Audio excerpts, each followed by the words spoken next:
God kasi nandito po ulit tayo. Brother, good morning po. Nice to see you again. Yung last na ano ko po, exhortation ko po, na-discuss ko po last time kung paano tayo nilalang ng Panginoon, kung paano tayo kakilala ng Panginoon. This time po, ang di-discuss ko naman po ay tayo ay mahal ng Diyos. Alam niyo po ba yon? Ha?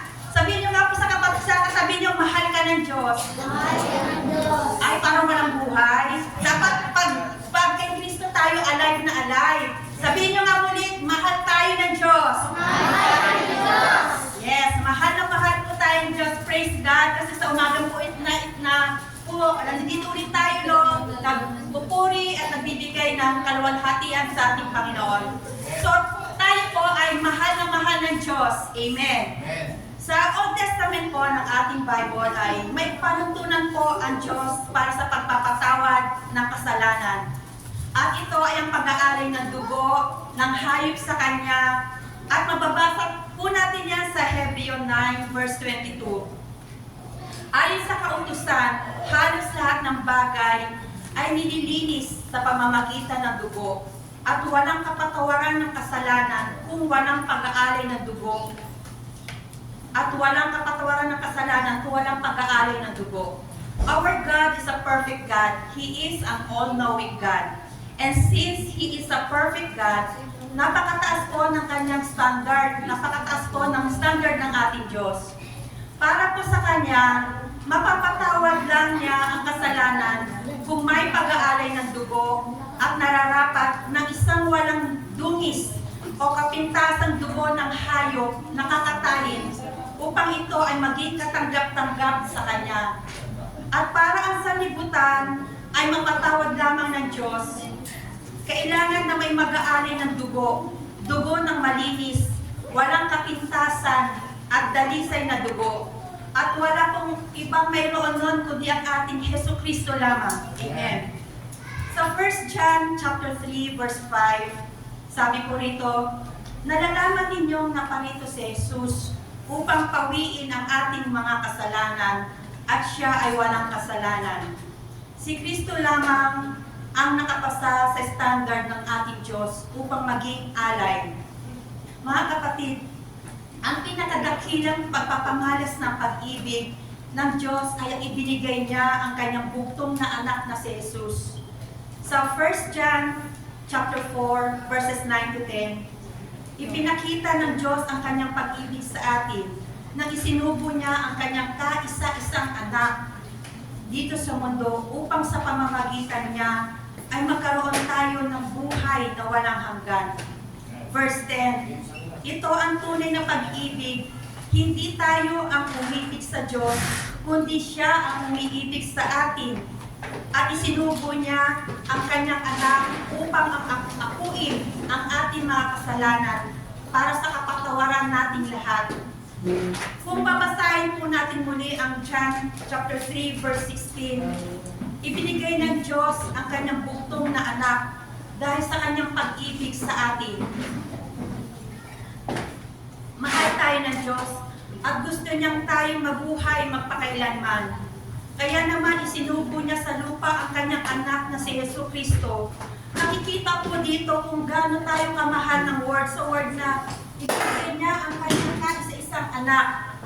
So makikita po natin doon yung word na ibinigay. Natatangi po si Jesus sa mga anak ng Diyos. Bakit po? Kasi si Jesus lamang ang tuwirang nilalang ng Diyos. Makikita po sa Colossus 1 verse 17, siya ang una sa lahat at ang buong sansinuko ay nananatiling nasa kayusan sa pamamagitan niya. Praise God. Siya ang panganay sa lahat ng nilalang. Sabi po sa Colossus 1 verses 15, si Kristo ang larawan ng Diyos na di nakikita. Siya ang panganay na anak at pangunahin sa lahat ng mga nilikha. Ang lahat ng iba pang nilalang kasama na ang mga anghel ay nilalang sa pamamagitan ni Jesus. Pero ipinadala pa rin ng Diyos ang pinakamamahal niyang anak para maglingkod at ibigay ang buhay niya bilang pantubos lubos, kapalit po ng marami. Mga kapatid, magpasalamat po tayo sa ating Diyos dahil sa lubos na pagmamahal niya sa ating lahat. Nagdusa si Jesus at namatay para mapalaya tayo mula sa kasalanan at kamatayan. Ito po yung kasalanan na minanapan natin kay Adan. Sa Genesis po makikita po natin yan. Inihalintulad po ni Jesus ang kanyang pag-ibig at pagmamalasakit sa isang pastor. Makikita po natin yan sa John chapter 10 verses 9 to 6. In verse 9, sabi po rito, "Ako ang pintuan. Ang sino mang pumapasok sa pamagitan ko ay maliligtas. Papasok siya at lalabas at makakatagpo ng pastulan." Verse 10, "Dumarating ang magnanakaw para lamang magnakaw, pumatay at manira." Sino po yung tinutukoy dito? Ito po ang si Satanas, yung kalaban po natin. Sabi ni Jesus, "Naparito ako upang ang mga tupa ay magkaroon ng buhay, buhay na masaganang lubos." Verse 11, "Ako ang mabuting pastol, inaalay ng mabuting pastol ang kanyang buhay para sa mga tupa. Hindi siya katulad ng bayarang pastol ng mga tupa, sapagkat ang ganitong tagapagbantay ay tumatakas at iniiwan ang mga tupa kapag nakakakita ng asong lobo na paparating. Kaya isinasalakay ng lobo ang mga tupa at nagkakawatak-watak sila. Tumatakas siya dahil bayaran lang siya at walang malasakit sa mga tupa." Verses 14 to 15, "Ako ang mabuting pastol, kung paano ko nakikilala ng aking ama at kung paano ko siya nakikilala, ganyan din ang pagkakilala ko sa mga tupa at ang pagkakilala nila sa akin. At inaalay ko ang aking buhay para sa kanila. May iba pa ako mga tupa na wala sa kawan na itong mga hudyo. Kinakailangan ko rin silang tipunin. Pakikinggan din nila ang mga salita ko at ang lahat na nakikinig sa akin ay magiging isang kawan na may isang pastor." God's mercy is vast and beyond comprehension. Kung tayo po ay nagkasala at nagbalik loob sa ating Panginoon, hindi niya po tayo tatanggihan. Dahil ang ating Diyos po ay punong-puno ng pagpapatawad. Subalit hindi naman niya po pipilitin ang mga taong ayon sa Kanya. Ang trabaho po ng pastol ay ang alagaan ng kanyang mga tupa. Si Jesus po ang mabuting pastol at tayo po ang mga tupa niya. Katulad po ng mga tupa, tayo po ay mahihina. Nakadepende po tayo sa ating pastol. Lagi po tayo nagre-rely sa Kanya. Ito po ang ating pastol na si Jesus. Siya po yung gumagabay, tumutulong at nag-aalaga sa atin. Tayo po ay nakikinig at sumusunod sa ating pastol. Subalit may pagkakataon po na tayo ay nagbibingig-bingihan o talaga sadya talagang matitigas ang ulo natin, di ba?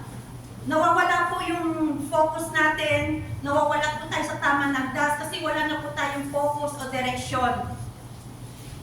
Pero si Jesus po ang nagbibigay sa atin ng direksyon, no? Imbis na malihis tayo sa kadiliman, dinidirect ni Lord ang ating buhay upang magkaroon tayo ng direksyon sa buhay. Sa pagmamahal ng Diyos sa atin, tayo ay Kanyang hinahanap, tinatawag at muli nasusumpungan ng ating pastol. God gives us direction through His Word. Tayong lahat po ay kilalang-kilala niya at tayo ay mahalaga sa Kanya.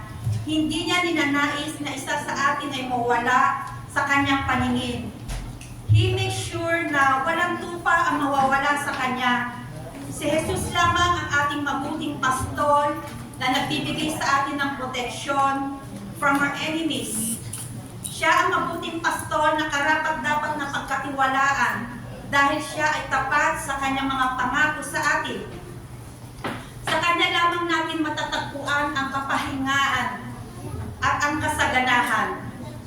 Indeed, Jesus Christ gives us directions. He protects us. He provides everything for us. He guides us. He restores us. Through Jesus Christ, we can have peace.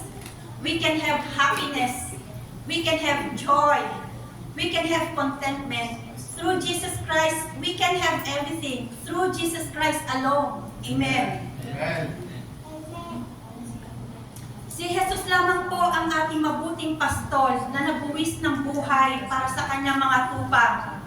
Ang pagpapamalas na ito ng kanyang pag-ibig ay nagpapakilalang nais niyang bigyan tayong lahat ng walang hanggan at masaganang buhay. Dito ipinapaalala ni Jesus sa kanyang mga tagasunod na siya ang pinagmulan ng tunay na buhay at siya ay nag-aalay ng buhay na walang hanggan. Muli, tandaan po natin, tayo po ay mahal ng Panginoon. Amen? Amen. Muli, sabihin po natin, mahal tayo ng Diyos. Sabihin mo sa katabi mo, mahal tayo ng Diyos. Lord, thank you so much, Lord. Thank you, Lord, for your word. Salamat, Panginoon, sa iyong pagmamahal, O God. Thank you, O God. We praise your name, O Lord. We give you, Lord, the highest glory, honor, and honor. Lord, we believe that you are our protection, our peace. You are our everything, O God. At alam po namin, Panginoon, na itong lahat, Lord, whatever we need, O Lord, you will pour us, Lord, your blessings, Lord, abundantly, O God. In Jesus' name we pray. Amen.